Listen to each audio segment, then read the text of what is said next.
Hey guys, welcome back to Buster's Corner. What do we got? This is the Kansas, where are we? Kansas pre-race review with me and Mr. Philip Henry. Philip, you got me? I gotcha. How you doing, Bob? Good, buddy. Good. Happy Monday. Happy race day. It's Yes, November. happy race day. It's November 7th. We're that close to Christmas. Yeah, I know. It seems like it's already been a week since Halloween, so yeah, Yeah. it's time's moving. Speaking of which, so I've contracted with Maconi Speed Shop, Setup Shop, to paint us some cars for the Christmas holidays. We did it last year, but the car changed, so we couldn't use the same paint. So I got those coming, hopefully this week. Oh, I Uh, look forward to them. yeah, should be fun. Should be fun. Okay, where are we at here? Let's go look at. Oh, the chat room is open. I posted on Discord that we're going live in case the guys want to jump in and ask us any questions while we're doing this time.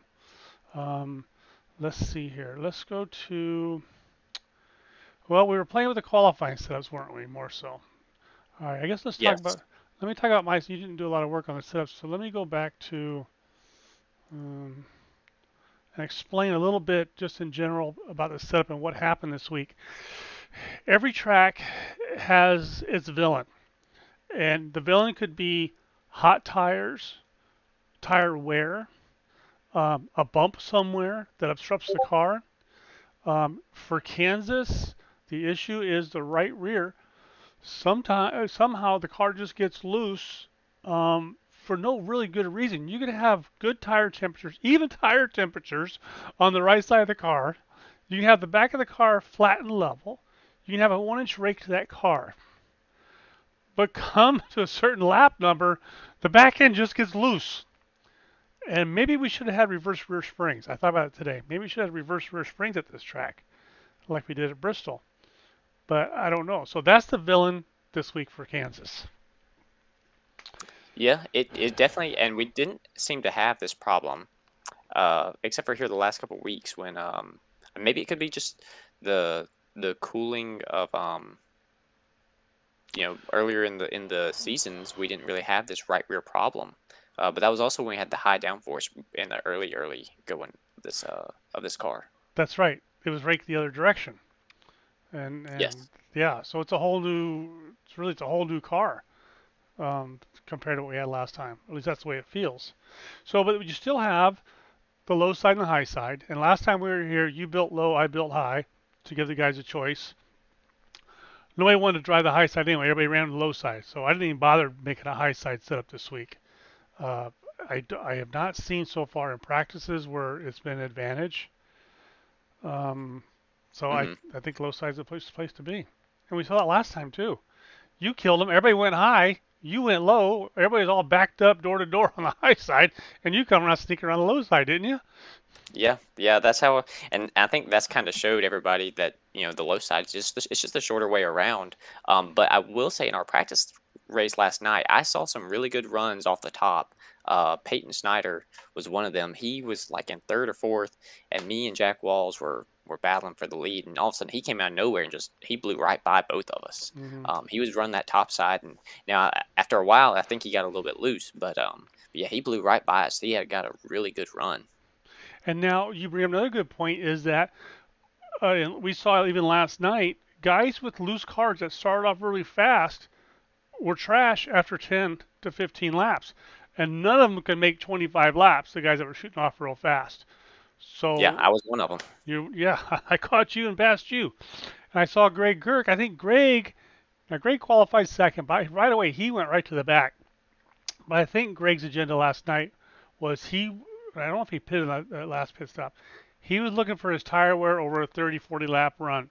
So I think he was just content with just rolling around in the back um, and getting his data that he needed. And that's what the race was kind of for anyway. Yes. Okay, so let's go back to so that was the issue with building the car this week, and so a lot of things went into this. Like I'm running the big heavy springs up front, trying to what I call diffuser binding, and that's where you run the big heavy springs and keep everything solid. And you can do that here. The track is so smooth. I was over at Chicago this morning just messing around, and that's not going to work over. The track was too bumpy. Yeah. This track is very smooth. Other than that one big bump going into one, about midways up the track. Uh, right? but other than that, this track is very smooth. And I don't get up there. I really don't get up there that far into it. I'm pretty much on the bottom right there. And I got a lot of height in this car, where usually I didn't have quite so much. You'll find early on, let's say you take the first corner in Motec, maybe I'll get a chance to show it to you. No, it's a short video, where my rear end's sitting about 1 inch up off the ground in the middle of the turns, and the front's about inch and a half. So inch and a half, inch, something like that. So it's giving me actually I got a 1 inch rake. That doesn't make any sense. If the back's an inch and the front's inch and a half, how do you get that's only a ½ inch rake. Hmm. Maybe I don't have my numbers right in my head. Um, Something I did find out last night, I was trying last night, Phil, I don't know if you did, but late in the run when you could tell the right front tire had no grip, I was tapping those brakes on corner entry to set the nose. Mm, yes. Yeah, I dragged the brake just a little Just a bit. little. Uh, just a touch, just enough to kind of let it. That way you're not and I'll do it sometimes if I'm able just to ride behind somebody. Uh, Last night when you're battling with somebody, you don't want to touch the brakes. You want to go and get that spot. And but if you're just kind of content with riding, I think touching the brakes just barely, just let it soften that load into that going into the corner will help save the tires. mm-hmm. Okay. Why don't you jump in your car and show us a few race laps, and we'll kind of take a look at your line here. Well, I think you want me to show the qualifying lap? Yeah, Since, yeah, since you've got the race set up, um, I you know yeah, yeah. Let's do I that. I did not do necessarily a real good job at doing the race setup for this week, but I found something for qualifying actually just a few minutes ago, um, to where I think this could be beneficial for starting position. I think track position is going to be key all throughout the race, wouldn't Yep. you? Yes, yes, yes. So this setup is actually from Andrew Russo from Las Vegas. I tweaked it a little bit at Vegas, and it was tight for me, but I like a loose race car. Um, but I found something at Vegas, and this track is very similar to Vegas. It's not as bumpy though. So, but this is actually on the high side qualifying, and I'm going to hit the wall, of course. Um, that's okay, I guess. Um, but qualifying both laps up top has set me a really good speed than what I could find on the bottom. So you're just going to kind of ride in there and just lift just a little bit, and yeah, it's really good. Just hold it wide open. I said I was going to step away from qualifying setups, but it looks like I've found a way to get myself back into rhythm.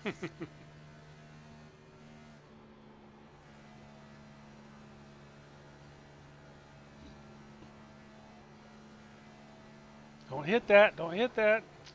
Yeah, I know. See, that's what'll keep people away from that.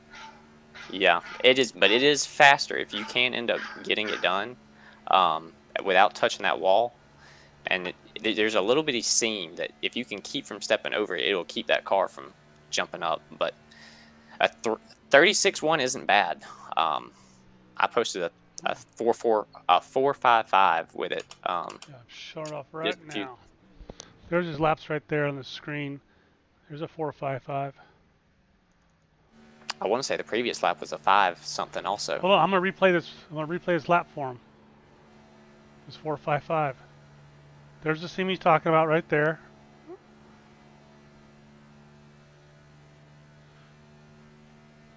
And there's that just right down the middle of that seam.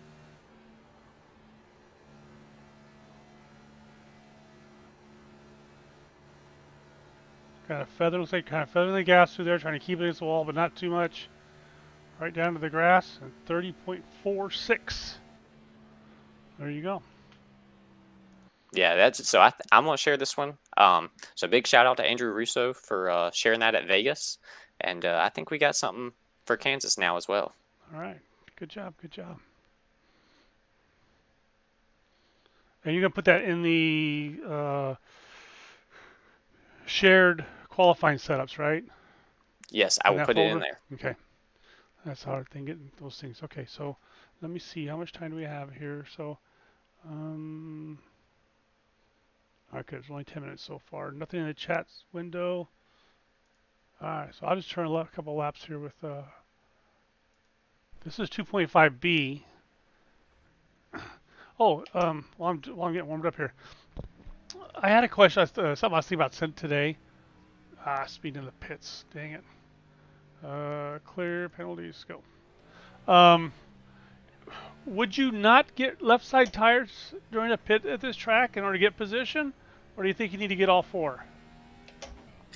I think if you come down, it depends on really where you're at. If you're in the front and you feel like you've used your left sides a little bit, I know I'm using my left rear as I was last night. I was using my left rear more. So I personally would have to take all four tires, but if you think you're saving tires and you can just use just take right side tires, I would do it. I would take two sides, chance it. If you're sitting in 20th place and you got nothing to lose, take two tires. What you got to lose? Yeah. You're right though. We are using that left rear, and if that left rear goes bald on you, that could be a problem. Yeah, that will definitely cause you to get loose. Yeah. All right. Got no bite. All right. Bad idea. Bad idea.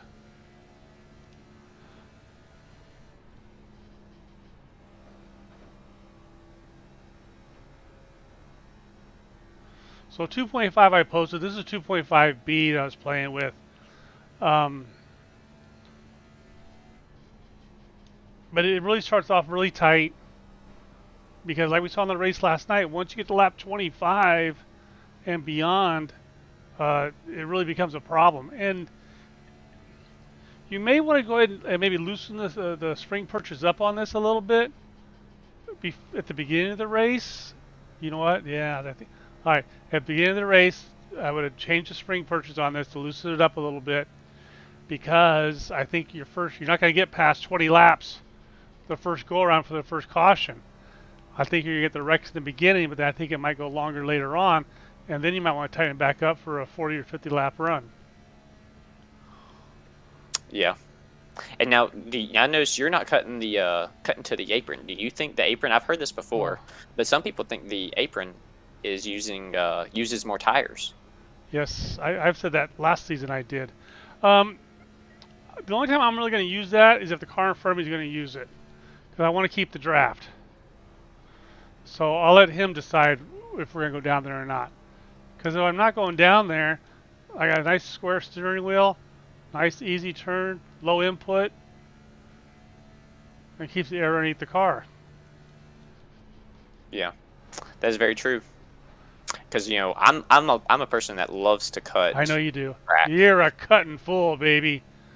If I did it at Vegas, I did it here at Kansas before. But I can see where it can upset the car, especially if you got it really, really low or some soft springs. That is a hard bump going down onto that apron. It is very abrupt. Right.